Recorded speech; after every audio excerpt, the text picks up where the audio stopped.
ನಮಸ್ಕಾರ. ಇವತ್ತು ನಾವು ರಾಂಡಾ ಬೈರ್ನವರ ದ ಸೀಕ್ರೆಟ್ ಪುಸ್ತಕದ ಬಗ್ಗೆ ಮಾತಾಡ್ತಾ ಇದ್ದೀವಿ. ಇದು 2006ರಲ್ಲಿ ಬಂತು ಅಲ್ವಾ? ಆಮೇಲೆ ಇದು ಸೆಲ್ಫ್ ಹೆಲ್ಪ್ ಜಗತ್ತಲ್ಲಿ ದೊಡ್ಡ ಸಂಚಲನನೇ ಸೃಷ್ಟಿ ಮಾಡಿತು. ಅಂದರೆ ಕೋಟ್ಯಾಂತರ ಕಾಪಿ ಸೇಲ್ ಆಗಿತ್ತು. ಇವತ್ತು ನಾವು ಸುಮ್ಮನೆ ಅದರ ಸಮ್ಮರಿ ನೋಡೋದಲ್ಲ, ನಮ್ಮ ಹತ್ರ ಇದ್ರ ಬಗ್ಗೆ ಒಂದು ಆಳವಾದ ವಿಮರ್ಶೆ ಇದೆ. ಈ ವಿಮರ್ಶೆನ ಬೇಸ್ ಆಗಿಟ್ಕೊಂಡು ಈ ಪುಸ್ತಕದ ಮೇನ್ ಕಾನ್ಸೆಪ್ಟ್ ಏನು, ಯಾಕಿದಿಷ್ಟೊಂದು ಪಾಪ್ಯುಲರ್ ಆಯಿತು, ಆಮೇಲೆ ಅಷ್ಟೇ ಮುಖ್ಯವಾಗಿ ದೀನಿಗೆ వచ్చిನ ಟೀಕೆಗಳೇನು, ಇದೆಲ್ಲ ನೋಡೋಣ. ಇದರ ಕೋರ್ ಐಡಿಯಾ ಆಕರ್ಷಣೆಯ ನಿಯಮ, ಅಂದರೆ ಲಾ ಆಫ್ ಅಟ್ರಾಕ್ಷನ್. ಸಿಂಪಲ್ ಆಗಿ ಹೇಳೋದಾದ್ರೆ, ನಾವು ಏನು ಯೋಚನೆ ಮಾಡ್ತೀವೋ ಅದೇ ನಮ್ಮ ಲೈಫಲ್ಲಿ ಆಗುತ್ತೆ ಅನ್ನೋ ನಂಬಿಕೆ. ಇದು ಕೇಳೋಕೆ ಸಿಂಪಲ್ ಆಗಿದ್ರೂ ಇದರ ಬಗ್ಗೆನೇ ತುಂಬ ಚರ್ಚೆಗಳಿದೆ. ಸರಿ, ಇದ್ರ ಬಗ್ಗೆನೇ ಮಾತಾಡೋಣ. ಹಾಗಾದ್ರೆ ಈ ಲಾ ಆಫ್ ಅಟ್ರಾಕ್ಷನ್ ಅಂದ್ರೆ ಕರೆಕ್ಟಾಗೇನು, ಪುಸ್ತಕದಲ್ಲಿ ಹೇಗೆ ಹೇಳಿದ್ದಾರೆ ಇದನ್ನ? ಪುಸ್ತಕದಲ್ಲಿ ಹೇಳೋ ಪ್ರಕಾರ ಇದು ಒಂದು ಯೂನಿವರ್ಸಲ್ ಲಾ ಅಂತೆ. ಅಂದ್ರೆ ಗ್ರಾವಿಟಿ ತರಾನೇ ಇದು ಸತ್ಯ ಅಂತ ಹೇಳ್ತಾರೆ. ಇದು ಹೇಗೆ ವರ್ಕ್ ಆಗತ್ತೆ ಅಂದ್ರೆ 3 ಸಿಂಪಲ್ ಸ್ಟೆಪ್ಸ್ ಇದೆಯಂತೆ. ಓ, 3 ಸ್ಟೆಪ್ಸ್? ಹೌದು. ಒಂದು, ಕೇಳಿ ಅಂದ್ರೆ ಆಸ್ಕ್. ನಿಮ್ಗೆ ನಿಜವಾಗ್ಲೂ ಏನ್ ಬೇಕು ಅಂತ ಕ್ಲಿಯರ್ ಆಗಿ ಮನ್ಸಲ್ಲಿ ಅನ್ಕೊಂಡು ಯೂನಿವರ್ಸ್ ಹತ್ರ ಕೇಳೋದು. ಸುಮ್ನೆ ಆಸೆ ಪಡೋದಲ್ಲ, ಒಂದ್ ರೀತಿ ಆರ್ಡರ್ ಮಾಡೋ ತರ. ಓಕೆ. ಎರಡನೇದು, ನಂಬಿ ಅಂದ್ರೆ ಬಿಲೀವ್. ನೀವ್ ಕೇಳಿದ್ದು ನಿಮ್ಗೆ ಆಲ್ರೆಡಿ ಸಿಕ್ಕಿದೆ, ಅದು ನಿಮ್ದೇ ಅನ್ನೋ ಒಂದು ಸ್ಟ್ರಾಂಗ್, ಕಂಪ್ಲೀಟ್ ನಂಬಿಕೆ ಇರಬೇಕು. ಅಂದ್ರೆ ಸ್ವಲ್ಪನೂ ಡೌಟ್ ಇರಬಾರ್ದು, ಪೂರ್ತಿ ನಂಬಿಕೆ. ಹೌದು. ಆಮೇಲೆ ಮೂರನೇದು, ಸ್ವೀಕರಿಸಿ ಅಂದ್ರೆ ರಿಸೀವ್. ಅದು ನಿಮ್ ಲೈಫಲ್ಲಿ ಬರೋದನ್ನ ಫೀಲ್ ಮಾಡಕ್ಕೆ ರೆಡಿಯಾಗೋದು, ಆ ಖುಷಿನ ಫೀಲ್ ಮಾಡೋದು. ಆಮೇಲೆ ಮುಖ್ಯವಾಗಿ ಅದಕ್ಕೆ ಬೇಕಾದ ಇನ್ಸ್ಪೈರ್ಡ್ ಆಕ್ಷನ್ ತಗೋಬೇಕು ಅಂತಾರೆ. ಆಕ್ಷನ್ ಕೂಡ ಮುಖ್ಯನಾ? ಹೌದು, ಪ್ರೇರಿತ ಕ್ರಮ ಅಂತ ಹೇಳ್ತಾರೆ. ಅಂದ್ರೆ ತಾನಾಗೆ ಬರೋ ಸ್ಫೂರ್ತಿಯಿಂದ ಮಾಡೋ ಕೆಲ್ಸ. ಇದ್ರಿಂದೆ ಕೆಲವು ಬೇಸಿಕ್ ಪ್ರಿನ್ಸಿಪಲ್ಸ್ ಇದೆ ಅಂತಾನು ಪುಸ್ತಕ ಹೇಳುತ್ತೆ. ಮುಖ್ಯವಾಗಿ ಲೈಕ್ ಅಟ್ರಾಕ್ಟ್ಸ್ ಲೈಕ್, ಅಂದ್ರೆ ಒಂದೇ ಥರದ ವಸ್ತುಗಳು ಒಂದಕ್ಕೊಂದು ಆಕರ್ಷಿಸ್ತವೆ. ಅಂದ್ರೆ ನಮ್ಮ ಯೋಚನೆಗಳು? ಹೌದು, ನಮ್ಮ ಥಾಟ್ಸ್ಗೆ ಒಂದು ಫ್ರೀಕ್ವೆನ್ಸಿ ಇರುತ್ತೆ ಅಂತೆ. ಪಾಸಿಟಿವ್ ಯೋಚನೆಗಳು ಪಾಸಿಟಿವ್ ರಿಸಲ್ಟ್ಸ್ ತರುತ್ತೆ.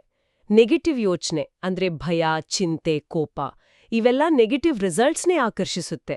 ನಾವು ಯಾವುದ್ರ ಮೇಲೆ ಜಾಸ್ತಿ ಫೋಕಸ್ ಮಾಡ್ತೀವೋ ಅದು ನಮ್ಮ ಲೈಫಲ್ಲಿ ಮ್ಯಾನಿಫೆಸ್ಟ್ ಆಗುತ್ತೆ ಅಂತಾರೆ. ಬೇಸಿಕಲಿ ನಮ್ಮ ಥಾಟ್ಸ್ ನಮ್ಮ ರಿಯಾಲಿಟಿನ ಕ್ರಿಯೇಟ್ ಮಾಡುತ್ತೆ ಅಂತನಾ? ಹೌದು, ಬಹುತೇಕ ಹಾಗೇನೆ. ಇದರ ಜೊತೆಗೆ ಕೃತಜ್ಞತೆ ಅಂದ್ರೆ ಗ್ರ್ಯಾಟಿಟ್ಯೂಡ್, ಅದಕ್ಕೆ ತುಂಬಾ ಇಂಪಾರ್ಟೆನ್ಸ್ ಕೊಟ್ಟಿದ್ದಾರೆ. ನಮ್ಮ ಹತ್ರ ಇರೋದಕ್ಕೆ ಥ್ಯಾಂಕ್ಫುಲ್ ಆಗಿದ್ರೆ ಆ ಪಾಸಿಟಿವ್ ಫ್ರೀಕ್ವೆನ್ಸಿ ಜಾಸ್ತಿಯಾಗಿ ಬೇಕಾದ್ದು ಬೇಗ ಸಿಗುತ್ತಂತೆ. ಓಕೆ. ಹಾಗೇನೆ ವಿಜುವಲೈಸೇಷನ್ ಅಂದ್ರೆ ನಿಮ್ಗೆ ಬೇಕಾದ್ದು ಆಲ್ರೆಡಿ ಸಿಕ್ಕಿದ ಹಾಗೆ ಪೂರ್ತಿ ಡೀಟೇಲ್ ಆಗಿ ಮನಸ್ಸಲ್ಲಿ ಇಮ್ಯಾಜಿನ್ ಮಾಡ್ಕೊಳ್ಳೋದು. ಇದೊಂದು ಪವರ್ಫುಲ್ ಟೂಲ್ ಅಂತಾರೆ.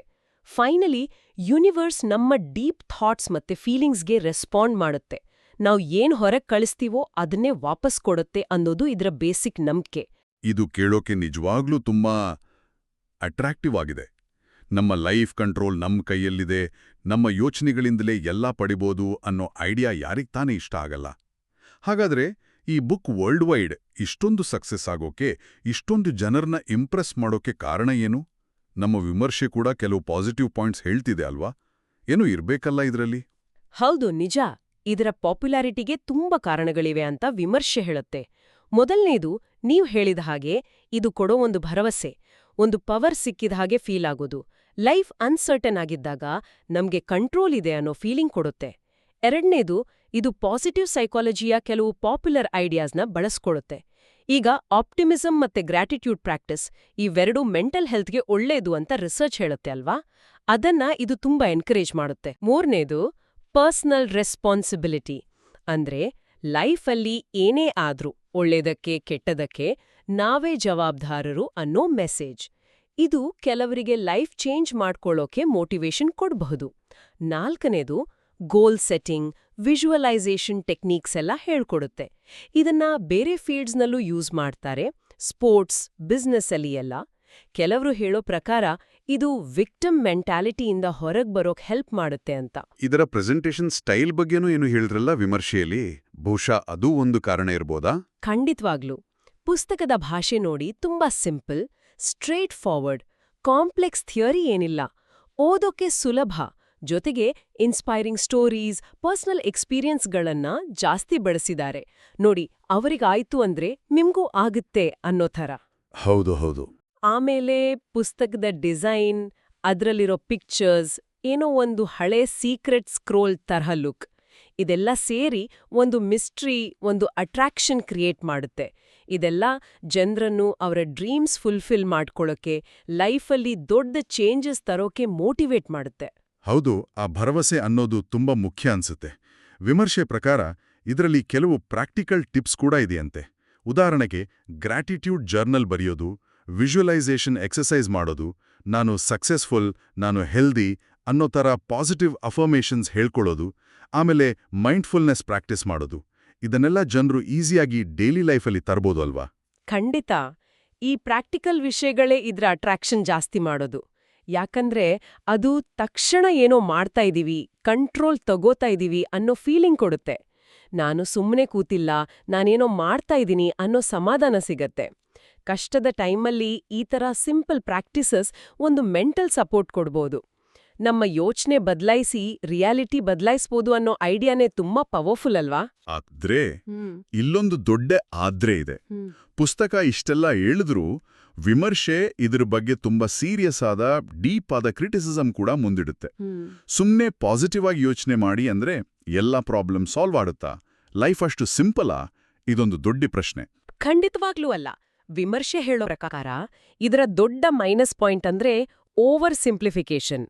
ಲೈಫಲ್ಲಿ ಬರೋ ಕಾಂಪ್ಲೆಕ್ಸ್ ಸಿಚುವೇಶನ್ಸ್, ಕಷ್ಟಗಳು, ಕೆಟ್ಟ ಘಟನೆಗಳು ಎಲ್ಲದಕ್ಕೂ ಕಾರಣ ವ್ಯಕ್ತಿಯ ಯೋಚನೆನೇ ಅಂತ ಹೇಳೋದು. ನೀವ್ ಸರಿ ಯೋಚನೆ ಮಾಡಿಲ್ಲ, ಅದಕ್ಕೆ ಹೀಗಾಯ್ತು ಅನ್ನೋ ತರಹ ಧ್ವನಿಸುತ್ತೆ. ಇದು ನಿಜವಾಗ್ಲೂ ಡೇಂಜರಸ್. ಯಾಕೆ ಡೇಂಜರಸ್?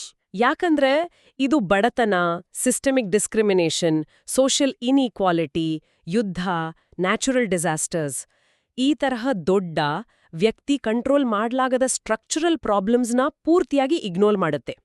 ಎಲ್ಲದಕ್ಕೂ ವ್ಯಕ್ತಿನೇ ಕಾರಣ ಅಂತ ಹೇಳುತ್ತೆ. ಅಷ್ಟೇ ಅಲ್ಲ, ಮೆಂಟಲ್ ಹೆಲ್ತ್ ಕಂಡೀಷನ್ಸ್ನ ರಿಯಾಲಿಟಿನೂ ಇದು ಒಪ್ಪಲ್ಲ. ಡಿಪ್ರೆಷನ್, ಆಂಗ್ಸೈಟಿ ಡಿಸಾರ್ಡರ್ಸ್ ಎಲ್ಲ ಸುನ್ನೆ ನೆಗೆಟಿವ್ ಥಿಂಕಿಂಗ್ ಅಲ್ಲ, ಅವು ಮೆಡಿಕಲ್ ಕಂಡೀಷನ್ಸ್. ಓ ಸರಿ. ಅದಕ್ಕೆ ಪಾಸಿಟಿವ್ ಆಗಿ ಯೋಚನೆ ಮಾಡಿದ್ರೆ ಮಾತ್ರ ಸಾಲದು, ಪ್ರೊಫೆಷನಲ್ ಹೆಲ್ಪ್ ಬೇಕೇ ಬೇಕು.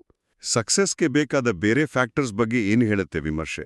ಸುಮ್ನೆ ಯೋಚನೆ ಮಾಡಿದ್ರೆ ಸಾಕಾ? ಇಲ್ಲ, ಖಂಡಿತ ಸಾಲಲ್ಲ. ವಿಮರ್ಶೆ ಪ್ರಕಾರ ದ ಸೀಕ್ರೆಟ್ ಸಕ್ಸಸ್ಗೆ ತುಂಬಾ ಇಂಪಾರ್ಟೆಂಟ್ ಆದ ಹಾರ್ಡ್ ವರ್ಕ್, ಸ್ಕಿಲ್ ಡೆವಲಪ್ಮೆಂಟ್, ಕಲಿಯೋದು, ಸ್ಟ್ರಾಟಜಿ ಮಾಡೋದು, ಆಮೇಲೆ ಸಂದರ್ಭಗಳು, ಲಕ್ ಇದೆಲ್ಲದರ ರೋಲ್ನ ತುಂಬಾ ಕಮ್ಮಿ ಮಾಡುತ್ತೆ ಅಥವಾ ಪೂರ್ತಿ ನೆಗ್ಲೆಕ್ಟ್ ಮಾಡುತ್ತೆ.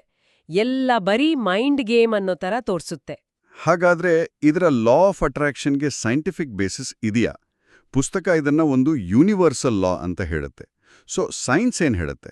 ಇದು ತುಂಬಾ ಇಂಪಾರ್ಟೆಂಟ್ ಪ್ರಶ್ನೆ. ವಿಮರ್ಶೆ ಕ್ಲಿಯರ್ ಆಗಿ ಹೇಳುತ್ತೆ, ಲಾ ಆಫ್ ಅಟ್ರಾಕ್ಷನ್ ಅನ್ನೋದು ಒಂದು ಸಾರ್ವತ್ರಿಕ ಫಿಸಿಕಲ್ ಲಾ ಅನ್ನೋದಕ್ಕೆ ನಂಬುವಂತಹ ಯಾವುದೇ ಸೈಂಟಿಫಿಕ್ ಎವಿಡೆನ್ಸ್ ಇಲ್ಲ. ಈಗ ಗ್ರಾವಿಟಿ, ಎಲೆಕ್ಟ್ರೋಮ್ಯಾಗ್ನೆಟಿಸಮ್ ಎಲ್ಲದಕ್ಕೂ ಎಕ್ಸ್ಪೆರಿಮೆಂಟ್ಸ್ ಇದೆ. ಆದ್ರೆ ಲಾ ಆಫ್ ಅಟ್ರಾಕ್ಷನ್ಗೆ ಆ ಥರ ಕಂಟ್ರೋಲ್ಡ್ ಸ್ಟಡೀಸ್ ಇಲ್ಲ. ಹೌದಾ? ಹೌದು. ಇದನ್ನ ಸಪೋರ್ಟ್ ಮಾಡೋ research papers peer reviewed scientific journals ಅಲ್ಲಿ ಪಬ್ಲಿಷ್ ಆಗಿಲ್ಲ. ಬದಲಾಗಿ ಪುಸ್ತಕ ಜಾಸ್ತಿ ಪರ್ಸನಲ್ ಎಕ್ಸ್ಪೀರಿಯನ್ಸ್, ಸಕ್ಸಸ್ ಸ್ಟೋರೀಸ್ ಮೇಲೇನೆ ಡಿಪೆಂಡ್ ಆಗಿದೆ. ಅವು ಕೇಳೋಕೆ ಇನ್ಸ್ಪೈರಿಂಗ್ ಇರ್ಬೋದು, ಆದ್ರೆ ಒಬ್ಬರ ಅನುಭವ ಎಲ್ಲರಿಗೂ ಅಪ್ಲೈ ಆಗಲ್ಲ. ಕ್ವಾಂಟಮ್ ಫಿಸಿಕ್ಸ್ ಬಗ್ಗೆನೂ ಮೆನ್ಷನ್ ಮಾಡಿದಾರಂತೆ. ಹೌದು, ಅದೊಂದು ಇನ್ನೂ ಸೀರಿಯಸ್ ಕ್ರಿಟಿಸಿಸಮ್. ಪುಸ್ತಕ ಕ್ವಾಂಟಮ್ ಫಿಸಿಕ್ಸ್ ತರ ಕಾಂಪ್ಲೆಕ್ಸ್ ಥಿಯರಿಗಳನ್ನ ಕೋಟ್ ಮಾಡುತ್ತೆ, ಆದ್ರೆ ಸೈಂಟಿಸ್ಟ್ಸ್ ಹೇಳೋ ಪ್ರಕಾರ ಆ ಕಾನ್ಸೆಪ್ಟ್ಸ್ನ ತಪ್ಪು ಅರ್ಥದಲ್ಲಿ ತಮ್ಮ ವಾದ ಸಪೋರ್ಟ್ ಮಾಡೋಕೆ ಬಳಸ್ಕೊಂಡಿದ್ದಾರೆ. ಉದಾಹರಣೆಗೆ, ನಮ್ಮ ಕಾನ್ಷಿಯಸ್ನೆಸ್ ನೇರವಾಗಿ ಫಿಸಿಕಲ್ ವರ್ಲ್ಡ್ ಮೇಲೆ ಎಫೆಕ್ಟ್ ಮಾಡುತ್ತೆ ಅಂತ ಹೇಳೋಕೆ ಕ್ವಾಂಟಮ್ ಥಿಯರಿ ಬಳಸಿದ್ದಾರೆ, ಆದ್ರೆ ಹೆಚ್ಚಿನ ಫಿಸಿಸಿಸ್ಟ್ಸ್ ಇದನ್ನ ಒಪ್ಪಲ್ಲ. ಓ, ಇದು ನಿಜಕ್ಕೂ ಸೀರಿಯಸ್ ಆಗಿದೆ. ಸೈಂಟಿಫಿಕ್ ಬೇಸಿಸ್ ಇಲ್ಲ ಅಂದ್ರೆ ಇದರ ಮೆಸೇಜ್ಗಳು ಹಾನಿಕಾರಕ ಆಗೋ ಚಾನ್ಸ್ ಇದೆಯಾ? ಹೌದು, ವಿಮರ್ಶೆ ಆ ಬಗ್ಗೆ ವಾರ್ನಿಂಗ್ ಕೊಡುತ್ತೆ. ಬಹುಶಃ ಅತೀ ದೊಡ್ಡ ರಿಸ್ಕ್ ಅಂದ್ರೆ ಇದು ವಿಕ್ಟಿಮ್ ಬ್ಲೇಮಿಂಗ್ಗೆ ಕಾರಣ ಆಗಬಹುದು. ಅಂದ್ರೆ ಯಾರಿಗಾದ್ರೂ ಸೀರಿಯಸ್ ಕಾಯಿಲೆ ಬಂದ್ರೆ, ಆಕ್ಸಿಡೆಂಟ್ ಆದ್ರೆ, ಬಡತನ ಇದ್ರೆ ಅದಕ್ಕೆಲ್ಲ ಅವರ ನೆಗೆಟಿವ್ ಥಾಟ್ಸ್ ಕಾರಣ ಅಂತ ಹೇಳೋದು. ಅಯ್ಯೋ ಹೌದು, ಕ್ಯಾನ್ಸರ್ ಬಂದಿರೋರು ಅದನ್ನ ತಾವೇ ಅಟ್ರಾಕ್ಟ್ ಮಾಡ್ಕೊಂಡ್ರು ಅಂತ ಹೇಳೋವರೆಗೂ ಹೋಗ್ಬೋದಿದು. ಇದು ತುಂಬಾ ಕ್ರೂವಲ್ ಮತ್ತೆ ಅಮಾನವೀಯ. ಇದು ನೆಗೆಟಿವ್ ಫೀಲಿಂಗ್ಸ್ ಜೊತೆ ಸ್ಟ್ರಗಲ್ ಮಾಡ್ತಿರೋರಲ್ಲಿ ಗಿಲ್ಟ್, ಶೇಮ್ ಎಲ್ಲ ಜಾಸ್ತಿ ಮಾಡಬಹುದು. ನಾನು ಸರಿ ಯೋಚನೆ ಮಾಡ್ತಿಲ್ಲ, ಅದಕ್ಕೆ ನನ್ನ ಲೈಫ್ ಹೀಗಿದೆ ಅಂತ ಅವ್ರನ್ನವರೇ ಬ್ಲೇಮ್ ಮಾಡ್ಕೊಳ್ಳೋ ಥರ ಮಾಡಬಹುದು. ಓ ಅಷ್ಟೇ ಅಲ್ಲ, ಸೀರಿಯಸ್ ಪ್ರಾಬ್ಲಮ್ಸ್ಗೆ, ಅದು ಹೆಲ್ತ್, ಫೈನಾನ್ಸ್, ಮೆಂಟಲ್ ಹೆಲ್ತ್ ಏನೇ ಆಗಿರ್ಲಿ, ಬೇಕಾದ ಪ್ರೊಫೆಷನಲ್ ಹೆಲ್ಪ್ ತಗೊಳ್ಳೋದನ್ನ ಡಿಸ್ಕರೇಜ್ ಮಾಡಬಹುದು. ಯಾಕಂದ್ರೆ ಸುಮ್ನೆ ಪಾಸಿಟಿವ್ ಆಗಿ ಯೋಚನೆ ಮಾಡಿದ್ರೆ ಸಾಕು ಅನ್ನೋ ತಪ್ಪು ನಂಬಿಕೆ ಇದು ಕೊಡಬಹುದು. ಪುಸ್ತಕದ ಕಮರ್ಷಿಯಲ್ ಆಸ್ಪೆಕ್ಟ್ ಬಗ್ಗೆನೂ ವಿಮರ್ಶೆ ಹೇಳುತ್ತಲ್ಲ? ಹೌದು, ದಿ ಸೀಕ್ರೆಟ್ ಬರೀ ಒಂದು ಪುಸ್ತಕ ಆಗಿ ಉಳಿಲಿಲ್ಲ. ಅದೊಂದು ದೊಡ್ಡ $multi-million ಇಂಡಸ್ಟ್ರಿ ಆಯ್ತು, ಒಂದು ಬ್ರ್ಯಾಂಡ್ ಆಯ್ತು. ವಿಮರ್ಶೆ ಹೇಳೋ ಹಾಗೆ ಇದರ ಸುತ್ತ ದೊಡ್ಡ ಮಾರ್ಕೆಟಿಂಗ್ ಸ್ಟ್ರಾಟಜಿಗಳನ್ನ ಯೂಸ್ ಮಾಡಿದ್ರು. ಇದರ ಮೇಲೆ ಸಿನಿಮಾ ಬಂತು, ಮರ್ಚಂಡೈಸ್, ಡೈರಿ, ಕ್ಯಾಲೆಂಡರ್, ಜ್ಯುವೆಲ್ಲರಿ, ಹೀಗೆ ಏನೇನೋ ಸೇಲ್ ಮಾಡಿದ್ರು. ಆಮೇಲೆ ದಿ ಸೀಕ್ರೆಟ್ ಪ್ರಿನ್ಸಿಪಲ್ಸ್ ಹೇಳ್ಕೊಡೋ ದುಬಾರಿ ಸೆಮಿನಾರ್ಸ್, ವರ್ಕ್ಶಾಪ್ಸ್, ಕೋಚಿಂಗ್ ಪ್ರೋಗ್ರಾಮ್ಸ್ ಎಲ್ಲ ಶುರು ಮಾಡಿದ್ರು. ಜನರ ನಂಬಿಕೆ, ಆಸೆಗಳನ್ನ, ಕೆಲವೊಮ್ಮೆ ಅವರ ಕಷ್ಟಗಳನ್ನ ದುಡ್ಡಿಗೋಸ್ಕರ ಬಳಸ್ಕೊಳ್ತಾ ಇದ್ದಾರೆ ಅನ್ನೋ ಟೀಕೆನೂ ಇದೆ. ಹಾಗಾದ್ರೆ ಇಷ್ಟೆಲ್ಲ ಕೇಳಿದ್ಮೇಲೆ ಈ ಬುಕ್ನಿಂದ ಏನಾದ್ರೂ ವ್ಯಾಲ್ಯೂ ಇದೆಯಾ? ಯಾವ್ದು ಯೂಸ್ಫುಲ್, ಯಾವ್ದು ಪ್ರಾಬ್ಲಮ್ಯಾಟಿಕ್ ಅಂತ ಹೇಗೆ ಸಪ್ರೇಟ್ ಮಾಡೋದು? ವಿಮರ್ಶೆ ಏನ್ ಹೇಳುತ್ತೆ? ವಿಮರ್ಶೆ ಒಂದು ಬ್ಯಾಲೆನ್ಸ್ಡ್ ವ್ಯೂ ಕೊಡೋಕೆ ಟ್ರೈ ಮಾಡುತ್ತೆ. ಕೆಲವು ವಿಷಯಗಳು ಖಂಡಿತ ಯೂಸ್ಫುಲ್, ಅದಕ್ಕೆ ಬೇರೆ ಕಡೆ ಸೈಂಟಿಫಿಕ್ ಸಪೋರ್ಟ್ ಕೂಡ ಇದೆ ಅಂತ ಒಪ್ಕೊಳ್ಳುತ್ತೆ. ಉದಾಹರಣೆಗೆ, 1. Gratitude practice. ರೆಗ್ಯುಲರ್ ಆಗಿ ಥ್ಯಾಂಕ್ಫುಲ್ ಆಗಿರೋದು ನಮ್ಮ ವೆಲ್ ಬೀಯಿಂಗ್ ಹ್ಯಾಪಿನೆಸ್ ಜಾಸ್ತಿ ಮಾಡುತ್ತೆ ಅಂತ ಪಾಸಿಟಿವ್ ಸೈಕಾಲಜಿ ರಿಸರ್ಚ್ ಹೇಳುತ್ತೆ. ಇದು ನಮ್ಮ ಫೋಕಸ್ನ ಇಲ್ಲದಿರೋದ್ರ ಬದಲು ಇರೋದ್ರ ಕಡೆ ಶಿಫ್ಟ್ ಮಾಡುತ್ತೆ. ಹೌದು, ಅದು ನಿಜ. 2. ಗೋಲ್ ವಿಜುವಲೈಸೇಷನ್. ಸ್ಪೋರ್ಟ್ಸ್ ಸೈಕಾಲಜಿಯಲ್ಲಿ ಇದನ್ನ ತುಂಬಾ ಯೂಸ್ ಮಾಡ್ತಾರೆ. ಅಥ್ಲೀಟ್ಸ್ ತಮ್ಮ ಸಕ್ಸಸ್ನ ಇಮ್ಯಾಜಿನ್ ಮಾಡ್ಕೊಳ್ಳೋದು ಅವರ ಕಾನ್ಫಿಡೆನ್ಸ್ ಮತ್ತೆ ಪರ್ಫಾರ್ಮೆನ್ಸ್ ಇಂಪ್ರೂವ್ ಮಾಡುತ್ತೆ. ಇದು ಗೋಲ್ ಕ್ಲಿಯರ್ ಮಾಡೋಕೆ, ಅದಕ್ಕೆ ಬೇಕಾದ ಸ್ಟೆಪ್ಸ್ ಗುರ್ತಿಸೋಕೆ ಹೆಲ್ಪ್ ಮಾಡ್ಬೋದು. ಓಕೆ. 3. Positive mindset. ಆಪ್ಟಿಮಿಸ್ಟಿಕ್ ಆಗಿದ್ರೆ ಕಷ್ಟಗಳನ್ನ ಫೇಸ್ ಮಾಡೋ resilience, problem solving capacity improve ಆಗ್ಬೋದು. ಇದು ನಮ್ಮನ್ನ ಟ್ರೈ ಮಾಡ್ತಾ ಇರೋಕೆ ಎನ್ಕರೇಜ್ ಮಾಡುತ್ತೆ. 4. Personal agency. ಅಂದ್ರೆ ನಮ್ಮ ಲೈಫ್ ಮೇಲೆ ನಮ್ಗೆ ಕಂಟ್ರೋಲ್ ಇದೆ ಅನ್ನೋ ಫೀಲಿಂಗ್, ಇದು ಚೇಂಜಸ್ ಮಾಡೋಕೆ ಪವರ್ ಕೊಡುತ್ತೆ. ಸರಿ, ಇವೆಲ್ಲ ಪಾಸಿಟಿವ್ಸ್. ಹಾಗಾದ್ರೆ ಪ್ರಾಬ್ಲಮ್ಯಾಟಿಕ್ ಅಂಶಗಳು? ಹೌದು, ಪ್ರಾಬ್ಲಮ್ಯಾಟಿಕ್ ಮತ್ತೆ ಸೈಂಟಿಫಿಕ್ ಆಗಿ ಬೇಸಿಸ್ ಇಲ್ಲದ ಅಂಶಗಳು ಅಂದ್ರೆ 1. Magical thinking. ಅಂದ್ರೆ ಬರೀ ನಮ್ಮ ಯೋಚನೆಗಳು, ಫೀಲಿಂಗ್ಸ್, ಯಾವುದೇ ಆಕ್ಷನ್ ಇಲ್ದೆ ಡೈರೆಕ್ಟಾಗಿ ರಿಯಾಲಿಟಿನೇ ಕ್ರಿಯೇಟ್ ಮಾಡುತ್ತೆ ಅನ್ನೋ ನಂಬಿಕೆ. 2. ಆಕ್ಷನ್ನ ಇಂಪಾರ್ಟೆನ್ಸ್ನ ಕಮ್ಮಿ ಮಾಡೋದು. ಗೋಲ್ಸ್ ರೀಚ್ ಮಾಡಕ್ಕೆ ಬೇಕಾದ ಹಾರ್ಡ್ ವರ್ಕ್, ಪ್ಲಾನಿಂಗ್, ಎಕ್ಸಿಕ್ಯೂಷನ್ನ ಇಂಪಾರ್ಟೆನ್ಸ್ನ ಡೌನ್ ಪ್ಲೇ ಮಾಡೋದು. ಸುಮ್ನೆ ನಂಬಿದ್ರೆ ಸಾಕು, ಯೂನಿವರ್ಸ್ ನೋಡ್ಕೊಳುತ್ತೆ ಅನ್ನೋ ಥರ. 3. ಎಲ್ಲದಕ್ಕೂ ಅಪ್ಲೈ ಆಗುತ್ತೆ ಅನ್ನೋದು. ಈ ಲಾ ಹಣ, ಆರೋಗ್ಯ, ರಿಲೇಶನ್ಶಿಪ್ಸ್, ವೇಟ್ ಲಾಸ್, ಹೀಗೆ ಲೈಫ್ನ ಎಲ್ಲಾ ಏರಿಯಾಗೂ ಎಲ್ಲರಿಗೂ ಒಂದೇ ಥರ ಅಪ್ಲೈ ಆಗುತ್ತೆ ಅನ್ನೋದು. ಅದಕ್ಕೆ ಆಧಾರ ಇಲ್ಲ. 4. ನೆಗೆಟಿವ್ ಫೀಲಿಂಗ್ಸ್ ಬೇಡ ಅನ್ನೋದು. ಭಯ, ದುಃಖ, ಕೋಪ ಎಲ್ಲ ಕೆಟ್ಟದ್ದು, ಅವನ್ನ ಪೂರ್ತಿ ಅವಾಯ್ಡ್ ಮಾಡಬೇಕು ಅನ್ನೋದು. ಆದ್ರೆ ಈ ಫೀಲಿಂಗ್ಸ್ ನ್ಯಾಚುರಲ್, ಅವು ನಮ್ಗೆ ಇಂಪಾರ್ಟೆಂಟ್ ಇನ್ಫಾರ್ಮೇಷನ್ ಕೊಡ್ಬೋದು. ಸರಿ. 5. Basic law of attraction concept. ಈ ಥರ ಒಂದು ಫೋರ್ಸ್ ಅಥವಾ ಲಾ ಯೂನಿವರ್ಸಲ್ ಇದೆ ಅನ್ನೋದಕ್ಕೆ ಸೈಂಟಿಫಿಕ್ ಪ್ರೂಫ್ ಇಲ್ಲ. ಇದು ಕ್ಲಿಯರ್ ಆಯ್ತು. ಹಾಗಾದರೆ ಈ ಪುಸ್ತಕ ಯಾರು ಓದಬಹುದು, ಯಾರಿಗೆ ಸ್ವಲ್ಪ ಆದ್ರೂ ಹೆಲ್ಪ್ ಆಗ್ಬೋದು, ಮತ್ತೆ ಯಾರು ಹುಷಾರಾಗಿರ್ಬೇಕು ಅಥವಾ ದೂರ ಇರೋದು ಬೆಟರ್? ವಿಮರ್ಶೆ ಹೇಳೋ ಪ್ರಕಾರ ತುಂಬಾ ನೆಗೆಟಿವ್ ಆಗಿ ಯೋಚನೆ ಮಾಡೋರು, ಲೈಫಲ್ಲಿ ಸ್ವಲ್ಪ ಮೋಟಿವೇಶನ್ ಬೇಕು ಅನ್ನೋರು, ಅವ್ರಿಗೆ ಇದೊಂದು ಸ್ಟಾರ್ಟಿಂಗ್ ಪಾಯಿಂಟ್ ಆಗ್ಬೋದು. ಗ್ರ್ಯಾಟಿಟ್ಯೂಡ್, ಆಪ್ಟಿಮಿಸಮ್, ಗೋಲ್ ಸೆಟ್ಟಿಂಗ್ ತರಹದ ಹ್ಯಾಬಿಟ್ಸ್ನ ಲೈಫಲ್ಲಿ ತರಬೇಕು ಅನ್ನೋರ್ಗೆ ಇದೊಂದು ಇಂಟ್ರೊಡಕ್ಷನ್ ಆಗ್ಬೋದು. ಆದ್ರೆ ಇದನ್ನೇ ಫೈನಲ್ ಸತ್ಯ ಅಂತ ನಂಬಬಾರ್ದು. ಸರಿ, ಯಾರು ಹುಷಾರಾಗಿರ್ಬೇಕು? ಖಂಡಿತವಾಗೂ ಹುಷಾರಾಗಿರ್ಬೇಕಾದೋರು ಅಥವಾ ಇದನ್ನ ಅವಾಯ್ಡ್ ಮಾಡ್ಬೇಕಾದೋರು ಅಂದ್ರೆ 1. ಸೀರಿಯಸ್ ಮೆಂಟಲ್ ಹೆಲ್ತ್ ಪ್ರಾಬ್ಲಮ್ಸ್ ಇರೋರು, ಡಿಪ್ರೆಷನ್, ಆಂಗ್ಸೈಟಿ ಡಿಸಾರ್ಡರ್ಸ್ ಇತ್ಯಾದಿ. ಇವರಿಗೆ ಪ್ರೊಫೆಷನಲ್ ಹೆಲ್ಪ್ ಬೇಕೇ ಬೇಕು. ಈ ಪುಸ್ತಕ ಅದರಿಂದ ದೂರ ಮಾಡ್ಬೋದು ಅಥವಾ ಅವ್ರ ಕಂಡೀಷನ್ ಇನ್ನೂ ವರ್ಸ್ ಮಾಡ್ಬೋದು. 2. ನಿಜವಾದ ಸಿಸ್ಟಮಿಕ್ ಪ್ರಾಬ್ಲಮ್ಸ್ ಫೇಸ್ ಮಾಡ್ತಿರೋರು, ಅಂದ್ರೆ ತುಂಬಾ ಬಡತನ, ಡಿಸ್ಕ್ರಿಮಿನೇಷನ್, ವೈಲೆನ್ಸ್ ಸಿಚುವೇಶನಲ್ಲಿರೋರು. ಅವರ ಪ್ರಾಬ್ಲಮ್ಸ್ನ ಸುಮ್ನೆ ಯೋಚನೆ ಬದಲಾಯಿಸಿ ಅಂತ ಹೇಳೋದು ಸರಿಯಲ್ಲ. 3. ಈಸಿಯಾಗಿ ಮ್ಯಾಜಿಕಲ್ ಥಿಂಕಿಂಗ್ಗೆ ಒಳಗಾಗೋರು, ರಿಯಾಲಿಟಿ ಮತ್ತು ಫ್ಯಾಂಟಸಿ ಮಧ್ಯೆ ಕನ್ಫ್ಯೂಸ್ ಆಗೋರು. ಇದನ್ನ ಲಿಟ್ರಲ್ ಆಗಿ ತಗೊಂಡು ರಿಸ್ಕ್ ಸಿಲ್ಕಬಹುದು. 4. ಎವಿಡೆನ್ಸ್ ಬೇಸ್ಡ್ ಸೆಲ್ಫ್ ಹೆಲ್ಪ್ ಬೇಕು ಅನ್ನೋರು, ಸೈಂಟಿಫಿಕ್ ರಿಸರ್ಚ್ ಸಪೋರ್ಟ್ ಇರೋ ಟೆಕ್ನಿಕ್ಸ್ ಬೇಕು ಅನ್ನೋರಿಗೆ ಇದು ಡಿಸಪಾಯಿಂಟ್ ಮಾಡಬಹುದು. ಹಾಗಾದ್ರೆ ಇದಕ್ಕೇನಾದ್ರೂ ನಂಬಿಕಾರ್ಹವಾದ ಆಲ್ಟರ್ನೇಟಿವ್ಸ್ ಇದೆಯಾ? ವಿಮರ್ಶೆ ಏನಾದ್ರೂ ಹೇಳುತ್ತಾ? ಹೌದು, ವಿಮರ್ಶೆ ಕೆಲವು ಎವಿಡೆನ್ಸ್ ಬೇಸ್ಡ್ ಆಲ್ಟರ್ನೇಟಿವ್ಸ್ನ ಮೆನ್ಷನ್ ಮಾಡುತ್ತೆ. ಇವುಗಳಿಗೆ ರಿಸರ್ಚ್ ಸಪೋರ್ಟ್ ಇದೆ. 1. Cognitive behavioural therapy, CBT techniques. ನಮ್ಮ ಥಾಟ್ಸ್, ಫೀಲಿಂಗ್ಸ್ ಬಿಹೇವಿಯರ್ ಮಧ್ಯೆ ಇರೋ ಲಿಂಕ್ ಅರ್ಥ ಮಾಡ್ಕೊಂಡು ನೆಗೆಟಿವ್ ಪ್ಯಾಟರ್ನ್ಸ್ ಚೇಂಜ್ ಮಾಡೋಕೆ ಹೆಲ್ಪ್ ಮಾಡುತ್ತೆ. 2. ಕರೋಲ್ ಡ್ವೆಕ್ ಅವರ ಗ್ರೋತ್ ಮೈಂಡ್ಸೆಟ್. ನಮ್ಮ ಕೆಪಾಸಿಟಿ ಫಿಕ್ಸ್ಡ್ ಅಲ್ಲ, ಹಾರ್ಡ್ ವರ್ಕು ಲರ್ನಿಂಗ್ನಿಂದ ಬೆಳೆಯುತ್ತೆ ಅನ್ನೋ ನಂಬಿಕೆ. ಅದು ಇಂಟ್ರೆಸ್ಟಿಂಗ್. 3. ಜೇಮ್ಸ್ ಕ್ಲಿಯರ್ ಅವರ ಅಟಾಮಿಕ್ ಹ್ಯಾಬಿಟ್ಸ್ ಪ್ರಿನ್ಸಿಪಲ್ಸ್. ದೊಡ್ಡ ಗೋಲ್ಸ್ ರೀಚ್ ಮಾಡಕ್ಕೆ ಚಿಕ್ಕ ಚಿಕ್ಕ ಕನ್ಸಿಸ್ಟೆಂಟ್ ಹ್ಯಾಬಿಟ್ಸ್ ಮಾಡೋದು ಮುಖ್ಯ ಅಂತ ಹೇಳುತ್ತೆ. ಇದು action oriented. 4. Mindfulness based stress reduction MBSR programs. Present moment ಬಗ್ಗೆ ಅವೇರ್ನೆಸ್ ಜಾಸ್ತಿ ಮಾಡಿ ಸ್ಟ್ರೆಸ್, ಆಂಗ್ಸೈಟಿ ಮ್ಯಾನೇಜ್ ಮಾಡಕ್ಕೆ ಹೆಲ್ಪ್ ಮಾಡುತ್ತೆ. ಫೈನಲಿ ಈ ಬುಕ್ನ ಓವರಾಲ್ ವ್ಯಾಲ್ಯೂ ಏನು? ವಿಮರ್ಶೆ 5ರಲ್ಲಿ 2.5 ಸ್ಟಾರ್ ಕೊಡುತ್ತೆ, ಅಂದ್ರೆ ಆವರೇಜ್. ಪಾಸಿಟಿವ್ಸ್ ಅಂದ್ರೆ ಕೆಲವರಿಗೆ ಇನ್ಸ್ಪೈರಿಂಗ್, ಗ್ರಾಟಿಟ್ಯೂಡ್, ವಿಜುವಲೈಸೇಷನ್ ತರ ಯೂಸ್ಫುಲ್ ಕಾನ್ಸೆಪ್ಟ್ಸ್ನ ಪಾಪ್ಯುಲರೈಸ್ ಮಾಡಿದೆ, ಓದೋಕೆ ಈಸಿ. ನೆಗೆಟಿವ್ಸ್ ಸೈಂಟಿಫಿಕ್ ಬೇಸಿಸ್ ಇಲ್ಲದ ಮೇನ್ ಐಡಿಯಾ, ಲೈಫ್ ಕಾಂಪ್ಲೆಕ್ಸಿಟಿನ ಓವರ್ ಸಿಂಪ್ಲಿಫೈ ಮಾಡೋದು, ವಿಕ್ಟಿಮ್ ಬ್ಲೇಮಿಂಗ್ ತರ ಹಾರ್ಮ್ಫುಲ್ ಮೆಸೇಜಸ್ ಇರೋ ಚಾನ್ಸ್, ಮತ್ತೆ ಕಮರ್ಷಿಯಲ್ ಎಕ್ಸ್ಪ್ಲಾಯ್ಟೇಷನ್. ಹಾಗಾಗಿ ವಿಮರ್ಶೆಯ ಫೈನಲ್ ರೆಕಮೆಂಡೇಶನ್ ತುಂಬಾ ಕ್ಲಿಯರ್ ಆಗಿದೆ. ಓದೋದಾದ್ರೆ ತುಂಬಾ ಕ್ರಿಟಿಕಲ್ ಆಗಿ ಓದಿ, ಇದರಲ್ಲಿರೋ useful mental tools, gratitude, goal setting, optimism ಇವನ್ನ ತಗೊಳ್ಳಿ. ಯಾಕಂದ್ರೆ ಅದಕ್ಕೆ ಬೇರೆ ಕಡೆ ಸಪೋರ್ಟ್ ಇದೆ. ಆದ್ರೆ ಲಾ ಆಫ್ ಅಟ್ರಾಕ್ಷನ್ ಅನ್ನೋ ಮ್ಯಾಜಿಕಲ್ ಥಿಂಕಿಂಗ್ನ ರಿಜೆಕ್ಟ್ ಮಾಡಿ. ಬರೀ ಯೋಜನೆಗಳು ರಿಯಾಲಿಟಿನ ಕ್ರಿಯೇಟ್ ಮಾಡಲ್ಲ ಅನ್ನೋದನ್ನ ಅರ್ಥ ಮಾಡ್ಕೊಳ್ಳಿ. ಪಾಸಿಟಿವ್ ಥಿಂಕಿಂಗ್ ವ್ಯಾಲ್ಯೂಯಬಲ್, ಆದ್ರೆ ಅದನ್ನ ಯಾವಾಗ್ಲೂ ಸ್ಟ್ರಾಂಗ್, ರಿಯಲಿಸ್ಟಿಕ್, ಕನ್ಸಿಸ್ಟೆಂಟ್ ಆಕ್ಷನ್ ಜೊತೆ ಸೇರಿಸ್ಬೇಕು. ಸಕ್ಸಸ್ಗೆ ಹಾರ್ಡ್ ವರ್ಕ್, ಸ್ಕಿಲ್ಸ್, ಪ್ಲಾನಿಂಗ್, ಕೆಲವೊಮ್ಮೆ ಲಕ್ ಕೂಡ ಬೇಕು. ಸೀರಿಯಸ್ ಪ್ರಾಬ್ಲಮ್ಸ್ ಇದ್ದಾಗ ಪ್ರೊಫೆಷನಲ್ ಹೆಲ್ಪ್ ತಗೊಳ್ಳೋಕೆ ಹಿಂಜರಿಬೇಡಿ. ಆಮೇಲೆ ನೆನ್ಪಿಡಿ, ಸೆಲ್ಫ್ ಹೆಲ್ಪಲ್ಲಿ ಒಬ್ರಿಗೆ ವರ್ಕ್ ಆಗಿದ್ದು ಇನ್ನೊಬ್ರಿಗೆ ಆಗದೇ ಇರ್ಬೋದು.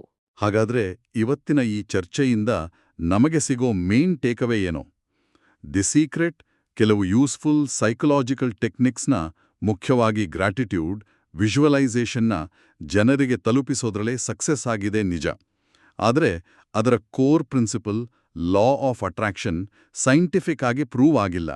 ಅದನ್ನ ಲಿಟ್ರಲ್ ಆಗಿ, ಕ್ರಿಟಿಕಲ್ ಆಗಿ ನೋಡದೆ ಒಪ್ಕೊಂಡ್ರೆ ಅದು ದಾರಿ ತಪ್ಪಿಸ್ಬೋದು, ಹಾನಿ ಕೂಡ ಮಾಡ್ಬೋದು. ಬಹುಶಃ ನಿಜವಾದ ರಹಸ್ಯ ಅಥವಾ ನಾವು ಅರ್ಥ ಮಾಡ್ಕೋಬೇಕಾದ ವಿಷಯ ಇದಿರಬಹುದೇ? ಅಂದ್ರೆ ಪವರ್ ಇರೋದು ನಮ್ಮ ಯೋಚನೆಗಳಿಂದ ಡೈರೆಕ್ಟಾಗಿ ವಸ್ತುಗಳನ್ನ ಅಟ್ರಾಕ್ಟ್ ಮಾಡೋದ್ರಲ್ಲಿ ಅಲ್ಲ. ಬದಲಾಗಿ ನಾವು ನಮ್ಮ ಫೋಕಸ್ನ ಪಾಸಿಟಿವ್ ಗೋಲ್ಸ್, ನಮ್ಮ ವ್ಯಾಲ್ಯೂಸ್, ಗ್ರಾಟಿಟ್ಯೂಡ್ ಮೇಲೆ ಇಟ್ಟಾಗ ಅದು ನಮ್ಮ ಆಟಿಟ್ಯೂಡ್, ನಮ್ಮ ಪರ್ಸೆಪ್ಷನ್ಸ್ ಮತ್ತೆ ಮುಖ್ಯವಾಗಿ ನಮ್ಮ ಆಕ್ಷನ್ಸ್ನ ಹೇಗೆ ಚೇಂಜ್ ಮಾಡುತ್ತೆ ಅನ್ನೋದ್ರಲ್ಲಿದೆಯಾ? Interesting point. ಆಮೇಲೆ ಆ ಚೇಂಜ್ ಆದ ಆಕ್ಷನ್ಸ್, ಆ ವಿಷನ್ ನ್ಯಾಚುರಲ್ ಆಗಿ ಟೈಮ್ ಜೊತೆ ಹೇಗೆ ಬೇರೆ ಬೆಟರ್ ರಿಸಲ್ಟ್ಸ್ಗೆ ದಾರಿ ಮಾಡ್ಕೊಡ್ಬಹುದು. ಬಹುಶಃ ಫಿಸಿಕಲ್ ರಿಯಾಲಿಟಿನೇ ಚೇಂಜ್ ಮಾಡೋ ಪವರ್ ಬಗ್ಗೆ ಕನ್ಸ್ ಕಾಣೋದಕ್ಕಿಂತ ನಮ್ಮ ವಿಷನ್, ನಮ್ಮ ರೆಸ್ಪಾನ್ಸ್, ನಮ್ಮ ಎಫರ್ಟ್ಸ್ನ ಚೇಂಜ್ ಮಾಡೋದ್ರಲ್ಲೇ ನಿಜವಾದ ರಿಯಲಿಸ್ಟಿಕ್ ಪವರ್ ಇದೆಯಾ? ಇದೊಂದು ನಾವು ಯೋಚನೆ ಮಾಡಬೇಕಾದ ವಿಷಯ ಅಲ್ವಾ? ಖಂಡಿತವಾಗ್ಲು. ಈ ಒಂದು ಆಳವಾದ ಚರ್ಚೆಗೆ ಧನ್ಯವಾದಗಳು.